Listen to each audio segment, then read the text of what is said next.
તેરી ચકલી રે બનીને આય આવતી ધીરે, અને કુબડીએ કટક જમાડતી ખોડલ માતું ખમકારી. એ જગદંબા ખોડિયાર જે વરુડીના નામે ઓળખાય, એ જે દિવસે જૂનાગઢનો શાસક રાનોગણ પોતાની જીભની માનેલી બેન જાહલ કે જેણે સિંધના સુમરા શાસકે કેદ કરી હતી, એ બેન જાહલને એમ કહેવાય કે સોડાવા હાટું થઈ અને પોતાનું સૈન્ય લઈ અને સિંધની તરફ ધીરે એમ કે વિશાળ સેનાને લઈ અને એમ કહેવાય કે રાનોગણ નીકળ્યા છે. ત્યારે રસ્તામાં વિશાળ સમુદ્ર જેને કચ્છનું રણ હાલની તારીખમાં જે કચ્છનું રણ છે અને રણની ખાડીનો વિસ્તાર આડો આવ્યો અને સેનાને કોઈ રસ્તો એમ કહેવાય મળતો નથી આગળ વધવાનો. એ વહમા વખતમાં આ નવઘણને આવી ચારણ જગદંબા વરુડી પાસે આ નવઘણ એમ કહેવાય આશીર્વાદ લેવા આવ્યા.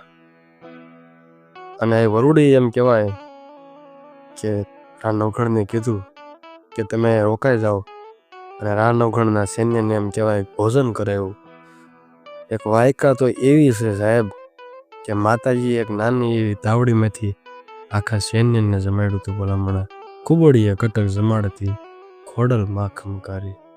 અને રા નવઘણને એમ કહેવાય કે સમુદ્ર ઓળંગવામાં જ્યારે એમ કહેવાય મુશ્કેલી આવી ત્યારે કીધું તું રા નવઘણને વરુડીએ કે તારા ઘોડાને સમુદ્રના પાણીમાં નાખ અને હું એમ કહેવાય તારા ભાલાને માથે એમ કે ચકલી બનીને બેસીશ અને તેથી સાહેબ સમુદ્રની મેલ પર એમ કહેવાય માર્ગ દેખ એમ કહેવાય કે મોકળો થઈ ગયો તો ભલામણા.